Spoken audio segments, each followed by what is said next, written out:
Lesson 5. Singing the Lord's Song in a Strange Land. Memory text. How shall we sing the Lord's song in a strange land? Psalm 137:4. In many of the Psalms, the authors grapple with the perceived absence of God, as well as celebrate and acknowledge God's presence. Many Psalms are lament psalms, where the psalmist expresses feelings of distress, abandonment, and a sense of God's absence. They question why God seems distant or silent in the face of their troubles. Psalms highlight moments of joy, victory, and divine intervention, acknowledging God's active involvement in the lives of the psalmists. They focus on the greatness, majesty, and holiness of God, and celebrate His constant presence. The Book of Psalms is a reflection of the complexities of the human-divine relationship, encompassing moments of doubt, despair, joy, and deep trust. The psalmists engage with God both in times of perceived absence and in times of tangible presence, creating a rich tapestry of religious and emotional expression. The days of evil. In Psalm chapter 74 verses 18 to 22, the psalmist is pleading with God to intervene and act on behalf of His people. The verses express a deep sense of distress and lamentation over the desolation of the sanctuary and the apparent absence of God's protection. The psalmist is appealing to God's covenant relationship with His people and asking Him to remember and defend them. This is a heartfelt cry for God to remember His people, to be mindful of the covenant He made with them, and to act in response to the mockery and oppression they are facing. The psalmist appeals to God's character as a protector and a covenant-keeping God, asking for deliverance and restoration. In Psalm chapter 79 verses 5 to 13, the psalmist is lamenting the destruction of Jerusalem and the desolation of the temple. The psalmist describes the severity of the situation, including the killing of God's servants, the defilement of the sanctuary, and the mocking of God's people by neighboring nations. The psalmist is calling on God to intervene and take action against the enemies who have harmed God's people and defiled the sacred places. The psalmist expresses a longing for God's mercy and restoration, asking God to forgive and save His people. Ellen White wrote, "The honor of God, the honor of Christ, is involved in the perfection of the character of His people." The term honor in this context refers to dignity, respect, and glory. Perfection of character implies a moral and spiritual completeness or maturity. The word involved indicates a deep connection or association.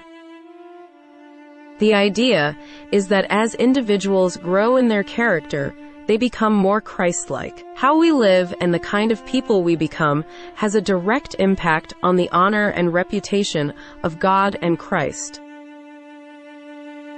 The quote encourages believers to take seriously the development of their character, recognizing it as integral in honoring the life and death of Jesus Christ. At death's door. Psalm chapter 88 is a unique psalm in the sense that it is one of the most lament-filled and seemingly devoid of hope among the psalms. The psalmist expresses deep anguish, feelings of abandonment, and a sense of being overwhelmed by troubles. The psalmist begins by acknowledging the depth of his suffering. He feels on the brink of death and isolated from others. The psalmist directs his lament directly to God, expressing the intensity of his pain and the feeling of being forsaken by God. He describes his situation as being in the depths of Sheol. Despite the psalmist's continuous cries for help, There is a sense of feeling unheard or unanswered by God. The psalmist feels overwhelmed by God's wrath. The psalmist describes being shunned by companions, becoming a horror to others. The isolation and rejection contribute to their deep sense of despair. Despite the ongoing suffering, the psalmist continues to call upon God daily, spreading out his hands in prayer. For Christians, relating to Psalm chapter 88 involves recognizing and expressing the reality of pain, suffering, and unanswered prayers. It allows them to bring their deepest struggles and doubts before God. Christians can find solace in the psalmist's authenticity in expressing their deepest emotions to God. This psalm allows them to bring their raw, unfiltered feelings before the Creator. Even in the midst of profound suffering and feeling abandoned, the psalmist continues to turn to God. Christians can relate by acknowledging that even in the darkest times, they can turn to God in prayer. Christians may relate to the feelings of isolation and rejection by remembering that at times, believers may feel alone in their struggles. This psalm highlights the importance of community support and empathy. Christians may find comfort in knowing that even the psalmist experienced times when prayers seemed unanswered. It encourages believers to reflect on their own experiences of waiting on God's timing. Psalm chapter 88 may not offer immediate comfort or resolution. It provides a space for believers to express the full range of human emotions and to trust in the presence of a compassionate and understanding God. Where is God? Psalm chapter 102 verses 1 to 7 is often categorized as an individual lament. In this psalm, the speaker, psalmist, is pouring out his heart to God, expressing deep distress and a sense of urgency. The psalmist begins by addressing God, pleading for his attention and not to turn away during a time of distress. Psalm chapter 102 verses 1 to 2. Hear my prayer, Lord, let my cry for help come to you. Do not hide your face from me when I am in distress. Turn your ear to me when I call, answer me quickly. The psalmist describes his physical and emotional condition, using vivid imagery to convey the severity of his distress. Psalm chapter 102 verses 3 to 4. For my days vanish like smoke, my bones burn like glowing embers. My heart is blighted and withered like grass. I forget to eat my food. The psalmist expresses a sense of isolation and loneliness, feeling akin to a bird in the desert or an owl in the ruins. Psalm chapter 102 verses 6 to 7. I am like a desert owl, like an owl among the ruins. I lie awake, I have become like a bird alone on a roof. I lie awake. The psalmist is unable to find rest. Sleep eludes them. This could be a metaphor for a troubled state of mind, possibly due to the distress mentioned in the earlier verses. I have become like a bird. The psalmist likens their state to that of a bird. Birds are often associated with freedom, but in this context, it may symbolize vulnerability or being exposed to the elements. Alone on a roof. The bird is described as being alone on a roof. A roof is a solitary place, and being alone on it emphasizes isolation. The imagery suggests a desolate and precarious situation where the psalmist feels separated and exposed. Psalm chapter 22 verse 1. My God, why have you forsaken me? Why are you so far from saving me, so far from my cries of anguish?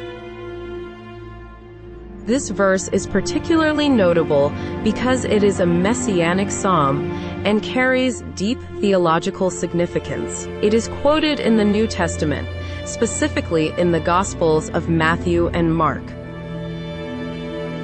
The psalmist, traditionally believed to be David, begins by expressing a sense of abandonment and distance from God.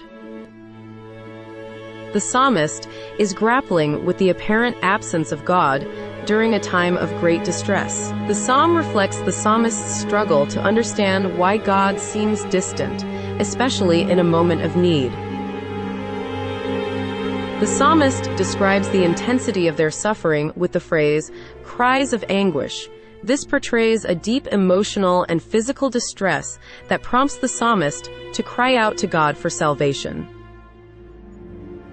The significance of Psalm chapter 22 verse 1 extends beyond the context of David's personal experience. It became prophetically linked to Jesus' crucifixion, where Jesus, in his humanity, echoed these words. This connection highlights the depth of Jesus' identification with human suffering and abandonment, and the ultimate fulfillment of God's redemptive plan. The psalm as a whole moves from a cry of despair to a proclamation of trust and God's ultimate deliverance. Has his promise failed forevermore? In Psalm chapter 77 verses 1 to 20, the author, traditionally believed to be Asaph, is expressing deep distress and turmoil.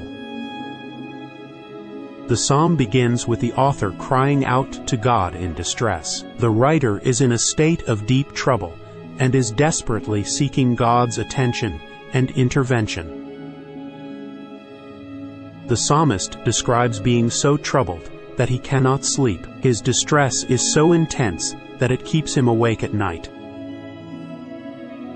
The author starts questioning whether God has rejected him forever. There is a sense of doubt and uncertainty about God's presence and favor in the midst of the author's difficulties.